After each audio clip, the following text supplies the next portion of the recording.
We will start why it is so very important for the examination purpose. That is the Canadian novel. So Atwood's tale is a representative of the Canadian novel, it is always said. It cannot be beyond that. It has to be within the present of the Canadian novel. Canadian novel ভিতরে এটাকে থাকতে হবে. And why? Because it is peculiarly Canadian. Actually, we are not at all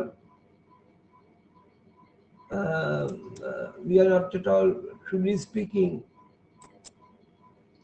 in the state of understanding why it is so. But it is that. The Handmaids Tale representative of Canadian novel, and it is because you say it is a state of the tale told in the theocratic state that has replaced the United States of America because of dangerously low reproduction rates. Handmaids are assigned to bear children for elite couples that have trouble conceiving. So Alfred serves as a commander and his wife, Selena Joy, a former gospel singer. We know it right from the beginning that she's a former gospel singer. The answers are not big ones, but you should be able to understand what you're studying. So she's a former gospel singer, and based on this, the Handmaid's Tale that we are going to study now is about the tale of these dilapidated women, how they live their life. Alfred serves the commander and his wife Serena Joy, a formal gospel singer. This is the difference between the two. She's a gospel singer and he's the commander. And because he's the commander, he's so powerful. So, a former gospel singer advocate for traditional values. Alfred is not the narrator's real name. Even I've told you earlier, handmaid names consist of the word of, followed by the name of the handmaid's commander. So every month, when Alfred is at the right point in the menstrual circle, she must have impersonal, wordless sex. Wordless sex. When she is in that menstrual cycle with the commander, while Serena sits behind her, holding her hands. Alfred's freedom, like the freedom of all women, Alfred is a handmaid in the Republic of Gilead, a totalitarian and is completely restricted. She can leave the house only on shopping trips. The door to her room cannot be completely shut, and the eyes always looking around for anything that might go wrong. Gilead's secret police force, the eyes of the Gilead's secret police force, watch her every public move. So as Alfred tells the story of her daily life, she frequently slips into flashback from which the reader can reconstruct the events leading up to the beginning of the novel. So in the world before Gilead, Alfred had an affair with Luke, a married man. He divorced his wife and married Alfred, and they had a child together. Alfred's mother was a single mother and feminist activist. Alfred's best friend is Moira. You know it from right at the beginning of the novel. The name of Moira is common to us. Was fiercely independent. She never bothered. Even the commanders, the architects of Gilead began their rise to power in an age of readily available pornography, prostitution, and violence against women. So when pollution and chemical spills led to declining fertility rates.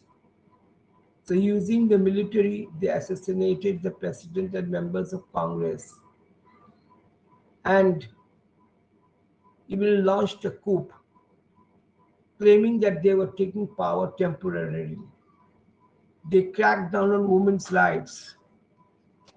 Luke took their daughter and attempted to flee across the border into Canada, but they were caught and separated from one another. And Opret has seen neither her husband nor her daughter since then, after they were lost to her. After the capture, Opret marriage was avoided because Luke had been divorced, and she was sent to Rachel, capital Chel, and Lay, capital Leah. Lay is a re-education center. We have learned it earlier, called the Red Center by its inhabitants. So at the center, women were indoctrinated into Gilead's ideology in preparation for becoming handmaids. Aunt Lydia supervised the women, giving speeches extolling Gilead's belief that women should be subservient to men and solely concerned with bearing children. Aunt Lydia also argued that such a social order ultimately offers women more respect and safety than the old pre-Gilead society offered them. So women were offered security during this Gilead period. Moira is brought to the Red Center. I told you just now, the Red Center, Rashid near re-education center called the Red Center by its inhabitants. Moira is brought to the Red Center, but she escapes. And Offred does not know what becomes of her. Once assigned to the commander's house, Offred's life settles into a restricted routine. She takes shopping trips with Glenn. All the prostitutes here, their name begin with OF off. I hope you remember I told you earlier about it. And Glenn is another handmaid, and they visit the wall outside what used to be Harvard University, where the bodies of rebels hang. So you see, she must visit the doctor frequently to be checked for diseases and other complications, and she must endure the ceremony in which the commander reads to the household from the Bible, then goes to the bedroom where his wife and Offred wait for him and has sex with Offred. The first break from a routine occurs when she visits the doctor and he offers to have sex with her to get her pregnant, which is very important in this Gileadian world, suggesting that a commander is probably infertile. She refuses. The doctor makes her uneasy, but his proposition is too risky. She could be sent away if caught. After the ceremony, the commander sends his gardener and chauffeur. His name is Nick, to ask Alfred to come see him in his study the following night. She begins visiting him regularly. They plan Scrabble, which is forbidden since women are not allowed to read. So they cannot read. They can go through the words, scrabble them. And he lets her look at old magazines like Vogue, capital Vogue. These names you have to remember if you are to write the name. At the end of these secret meetings, he asks her to kiss him. So during one of the shopping trips of Glenn, another another prostitute reveals to Alfred that she's a member of May Day, M-A-Y, May, D-A-Y, Day. It is not first May like ours. Mayday is an underground organization dedicated to overthrowing Gilead, this very society. Meanwhile, Alfred begins to find that the ceremony feels different and less impersonal now that she knows the commander. So the nighttime conversation begins to touch on the new order that the commander and his fellow leaders have created in Gilead. So when Offred admits how unhappy she is, of course, if an Offred is unhappy, she cannot tell anybody.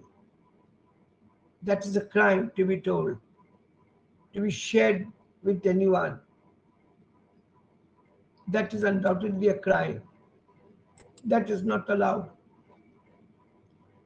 So the nighttime conversation begins to touch on the new order that the commander and his fellow leaders have created in Gilead.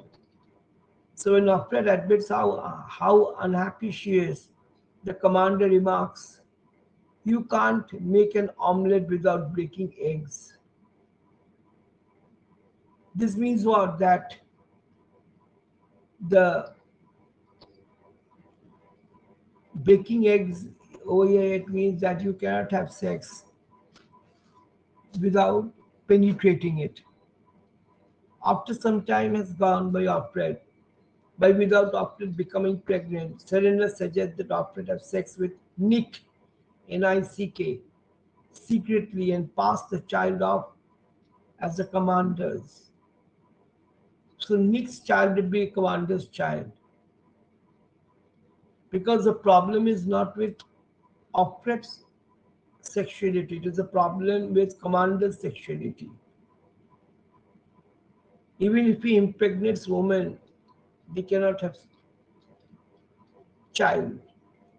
So Serena promises to bring Offred a picture of daughter if she sleeps with Nick.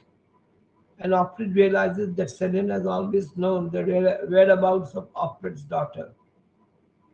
The same night that Offred is to sleep with Nick, the commander secretly takes her out to a club called Jezebel's, capital Jezebel apostrophe S. Try to remember the name. The names are very important over here in the novel, where the commanders mingle with prostitutes. Offred sees Moira working there. The two women meet in a bathroom, and Offred learns that Moira was captured just before she crossed the border. So she chose life in Jezebel's over being sent to the colonies, where most of the political prisoners and dangerous peoples are sent.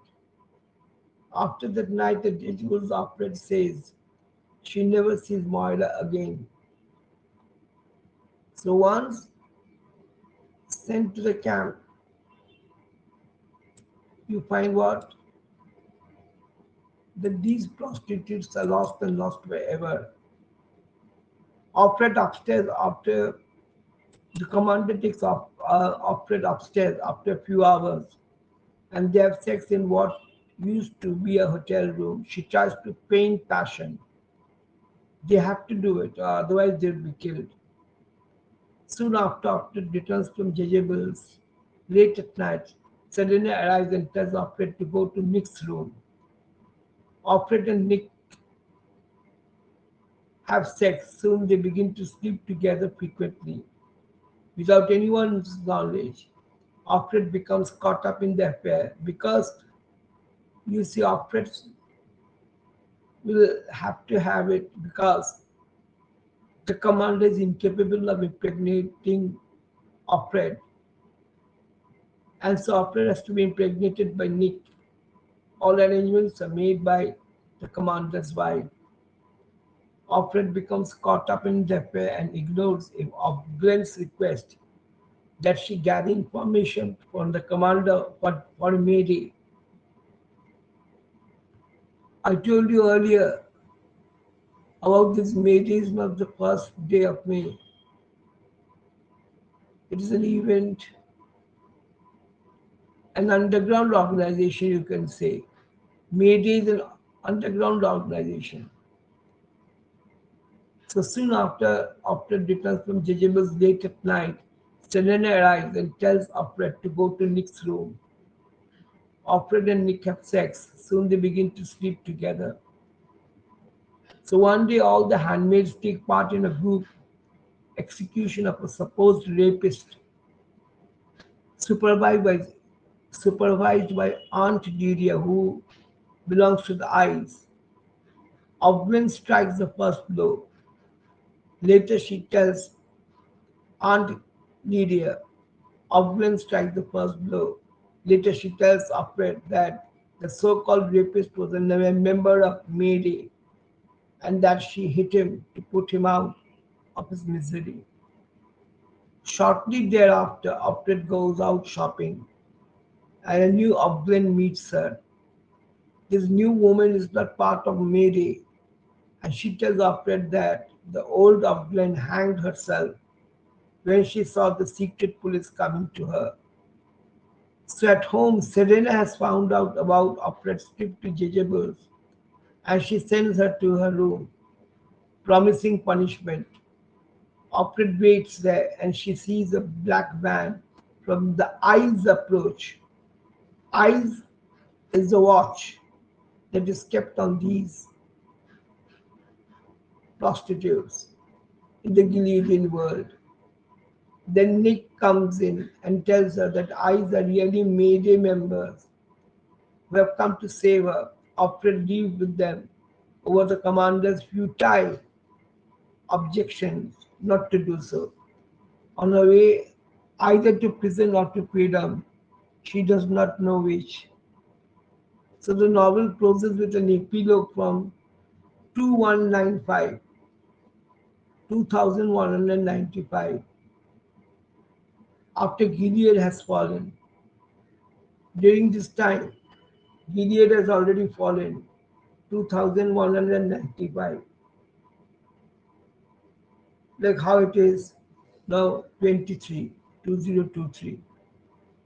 After Gilead had fallen, written in the form of a lecture given by Professor Pixoto, he explains the formation and custom of Gilead in objective analytical language.